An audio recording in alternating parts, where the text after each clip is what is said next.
शांतिनाथ भगवान की जय। परम पूज्य गणिनी प्रमुख श्री ज्ञानमती माता जी की जय।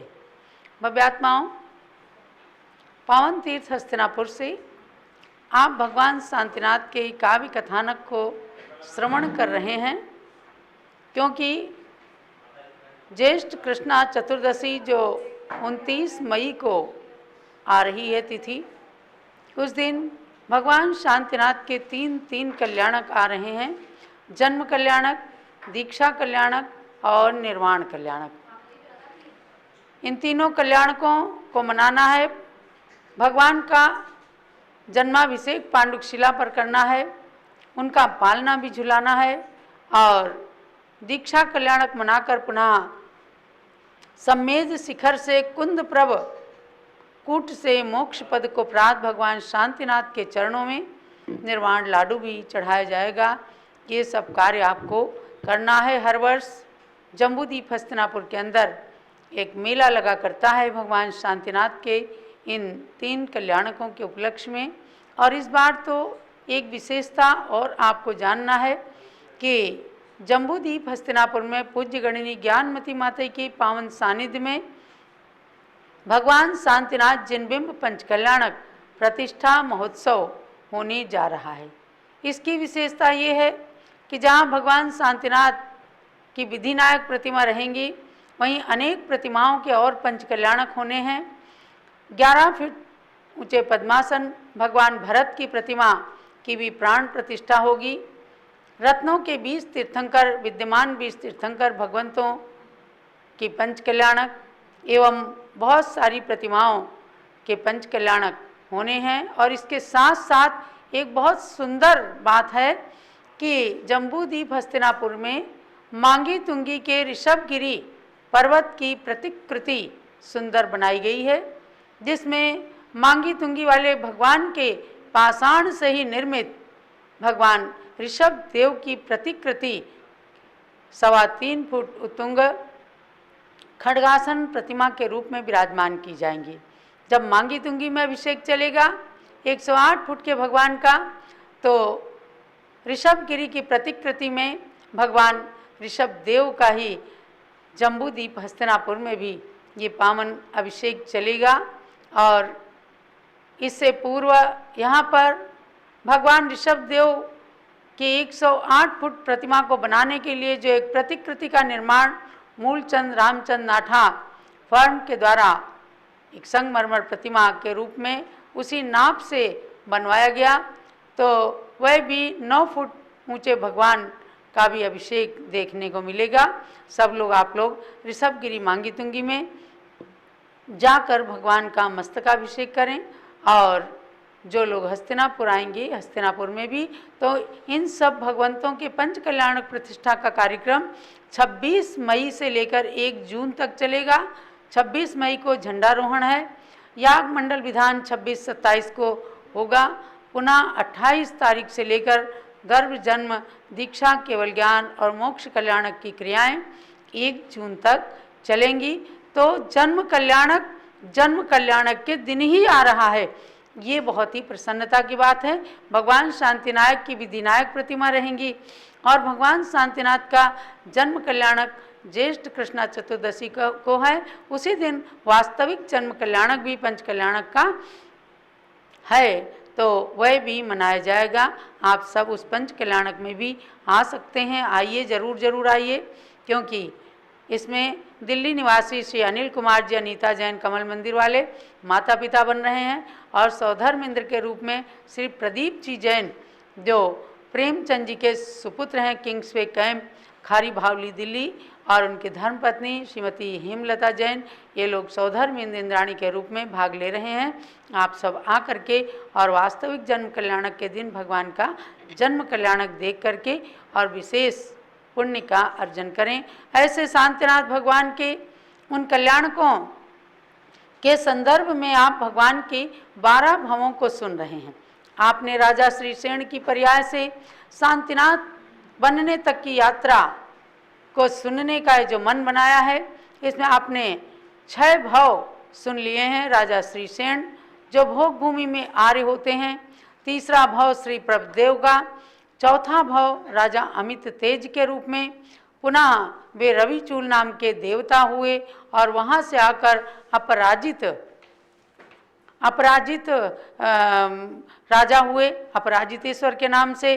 और उनके साथ में उनके भाई जो ये मणिचूल, रविचूल और मणिचूल नाम के दो भाई हुए थे, वे आकर के राजा श्रीसेन का जीव तो अपराजित नाम के बलभद्र होते हैं और उनके भाई अनंत वीर नारायण के रूप में जन्म लेते हैं। दोनों भाई अपने निकाचित स्नेह को परिपूर्ण करते हुए और मनुष्य भाव के सुख को भोग रहे हैं। एक बलभद्र और एक अर्धचक्री नारायण संयोग से एक बार नारायण का मरण हो गया। बलभद्र अनंत वीर जी बहुत दुखी हुए अपने भाई के मरण से और वे सोचते हैं कैसे मैं अब राज्य करूं। उसी समय की घटना है। मेरी भ्राति बता देना काहे मुझे छोड़ चला, मुझे छोड़ के मत जाना, क्या भूल हुई मुझसे काहे मुझे छोड़ चला, रे भाई बता देना। और इस प्रकार से बिलखते हुए बलभद्र ने नारायण के वियोग को सहन किया, अपने भाई के वियोग को। और अत्यंत विक्षिप्त होने के बाद जब उन्हें किसी प्रकार से होश आता है, अर्थात मोह से मूर्छित बलभद्र महाराज को यानी अपराजित बलभद्र को कुछ भान होता है, बोध होता है, तो वे अपने अनंत सेन नाम के पुत्र के लिए राज्य दे करके और संसार से वैरागी बनकर यशोधर मुनिराज के पास जाकर जैनेश्वरी दिगंबर मुनि की दीक्षा धारण कर लेते हैं। उनको तपस्या करते करते चिरकाल निकल जाता है, यानी भाई के वियोग से उनको शोक भी हुआ लेकिन संसार से वैराग्य हो गया और वे दीक्षा लेकर घोराति घोर तपस्चरण करते हैं। वहाँ से चय करके वहाँ से मरण को प्राप्त करके कहाँ जाते हैं, अच्युत स्वर्ग में जाकर अहमिंद्र हो जाते हैं। ऐसी लागी लगन होके निज में मगन, वे तो चैतन्य आत्मा को ध्याने लगे, वे अवधि ज्ञानी बन शांत रस में मगन, अपने को अपने में ही रमाने लगे, ऐसी लागी लगन। वे तो अपराजितेश्वर महामुनि बने, 30 दिन तक के संन्यास में थे रमे, प्राण तज इंद्र अच्युत स्वर्ग में बने, ऐसी लागी लगन हो के निज में मगन। अर्थात 30 दिन के संन्यास के साथ में उन्होंने समाधि मरण को करके और ऊर्ध्व लोक में 16वें स्वर्ग अच्युत स्वर्ग में जाकर इंद्र के रूप में जन्म ले लेते हैं। उनके भाई नारायण भी इधर मर करके पहले तो वे नरक चले गए, क्योंकि नारायण का जैन धर्म के इतिहास के अनुसार नरक में जाना अवश्यम भावी रहता है। वहाँ की आयु बिता करके नरक में उन्होंने धर्मेंद्र के निमित्त से सम्यक दर्शन को ग्रहण किया। पुनः वे विजार पर्वत की उत्तर श्रेणी में राजा मेघवाहन की रानी मेघमालिनी के मेघनाद नाम के पुत्र बनकर दीक्षा लेकर तपस्या करके उसी अच्युत स्वर्ग में जाकर अपने भाई इंद्र के साथ में प्रतीन्द्र बन जाते हैं और वहाँ भी इंद्र के साथ में सुख का उपभोग करने लगते हैं। पुनः वहाँ की आयु को भी पूर्ण करके आकर मनुष्य गति में जन्म ले लेते हैं।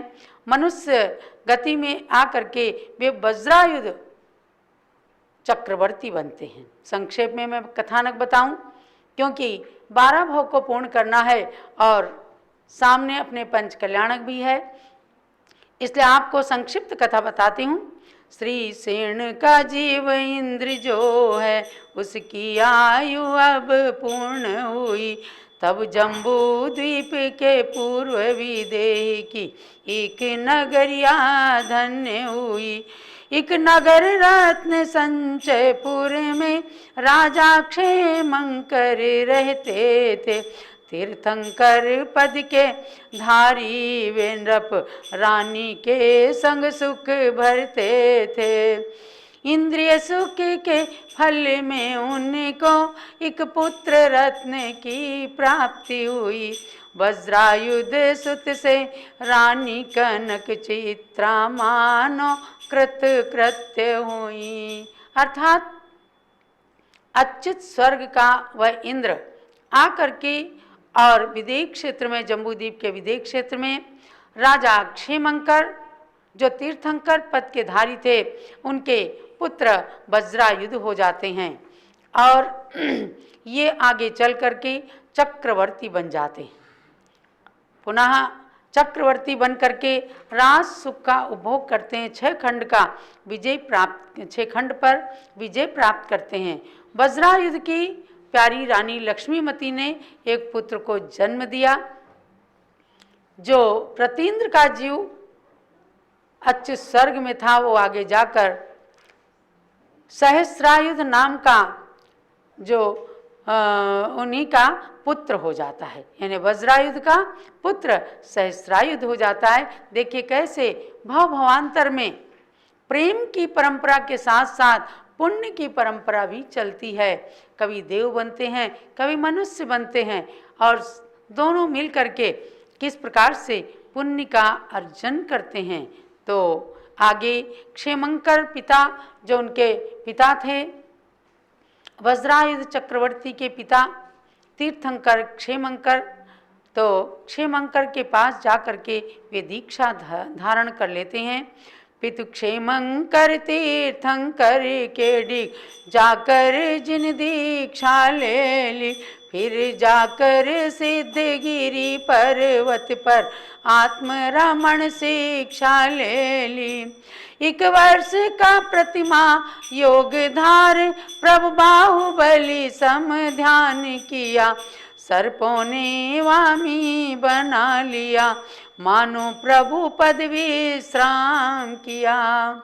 भगवान शांतिनाथ के कथानक की ये विशेषता है कि शांतिनाथ के भाव में तो वे चक्रवर्ती हुए ही हैं, लेकिन उससे पहले भी इधर से हम लेंगे 8वां भाव और 12वें भाव से चलेंगे तो शांतिनाथ के पूर्व 5वें भाव में वज्रायुध नाम के चक्रवर्ती बनकर बाहुबली भगवान के समान उन्होंने ध्यान किया, सर्पों ने वामी बना लिया और त्याग करते करते ध्यान में लीन होते होते उन्होंने पुण्य से पुनः जाकर ऊर्ध्वगृह में अहमिंद्र का पद प्राप्त कर लिया।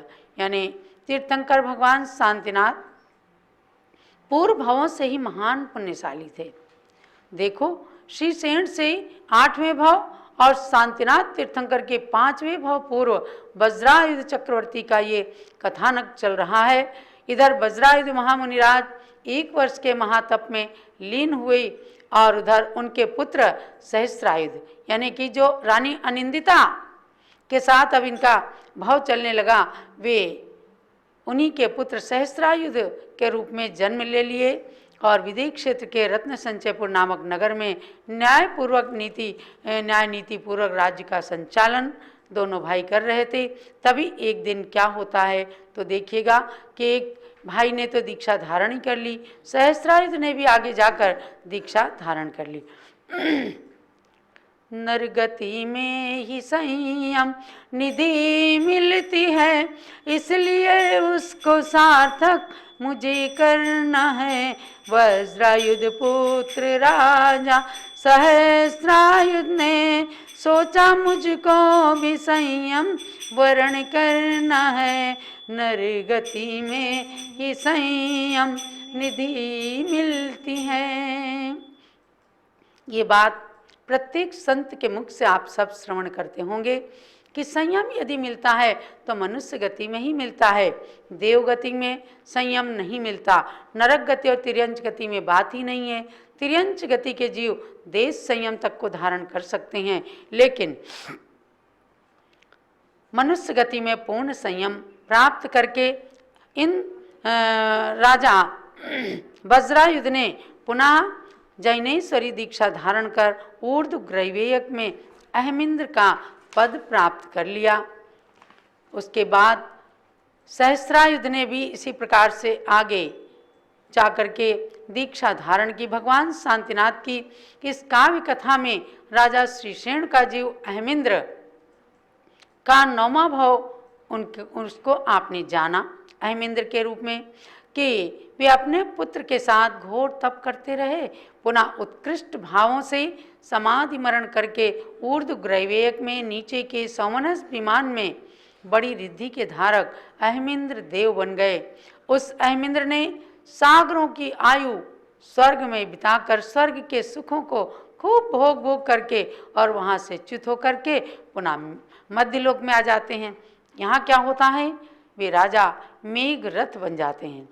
जय शांतिनाथ बोलो, जय जय शांतिनाथ, जय शांतिनाथ बोलो, जय जय शांतिनाथ। हस्तिनापुर के हैं जो अधिनाथ बोलो, जय शांतिनाथ बोलो, जय जय शांतिनाथ। जम्बूद्वीप के पूर्व विदेह में नाम पुष्कलावती देश में पुंडरीकिणी एक नगरी में राजा घनरथ जी रहते थे रानी मनोहरा के साथ, रानी मनोहरा के साथ। बोलो जय शांतिनाथ, बोलो जय जय शांतिनाथ। बहुत ही इंटरेस्टिंग कथानक है, अच्छे से सुनिए आप और ध्यान में भी एक एक भाव को जरूर रखना।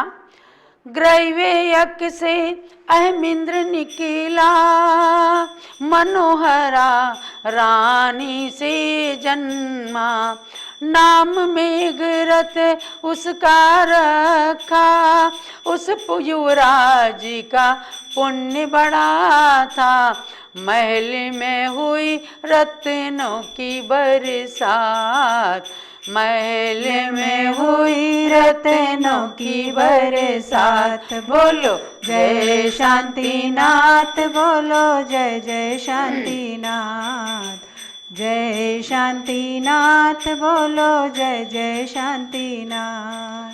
राजा घनरथ के 2 रानियां थीं। एक रानी से मेघरथ नाम के पुत्र का जन्म हुआ। घनरथ की दूजी रानी से सहस्रायुध जी भी जन्मे थे, वे भी आए थे अहमिंद्र पद से, दृढ़ रथ नाम मिला उन्हें पितु से, यहाँ भी भ्रात हुए 2 साथ। जय शांतिनाथ, बोलो जय जय शांतिनाथ, जय शांतिनाथ, बोलो जय जय शांतिनाथ। दोनों पुत्र युवा जब हो गए, मात पिता ने विवाह कर दिए, सांसारिक बंधन में बंध गए, राज सुखों में मगन हो गए, घनरथ खुश परिवार के साथ, घनरथ खुश परिवार के साथ। बोलो जय शांतिनाथ, बोलो जय जय शांतिनाथ, जय शांतिनाथ, बोलो जय जय शांतिनाथ। यानी 10वें भाव में राजा मेघरथ अपने भाई दृढ़रथ के साथ राज्य कर रहे थे और उनके पिता घनरथ बहुत ही प्रसन्न थे, क्योंकि दोनों पुत्रों के विवाह हो गए, घर में पुत्र वधुएं आ गईं, पोते पोतियों से सहित उस सांसारिक वैभव का उपभोग करते हुए राजा घनरथ बहुत ही प्रसन्न थे। आगे देखिएगा कि उन राजा घनरथ के जो 2 पुत्र मेघरथ और दृढ़रथ हैं, उनका आगे कथानक किस प्रकार से चलता है। तो बंधुओं, आपको भगवान शांतिनाथ के कथानक से ये जान लेना है कि हम सब भी ऐसे कथानक के साथ अपना संबंध जोड़ लें, अर्थात भगवंतों की कथा को सुन करके अपने जीवन को भी आगे भगवान बनाने की ओर प्रेरित करना है। तो हम भी एक दिन भगवान बनने की श्रेणी में आ सकते हैं। इस प्रकार से आप काव्य कथानक को, भगवान शांतिनाथ के काव्य कथानक को श्रवण करते रहें।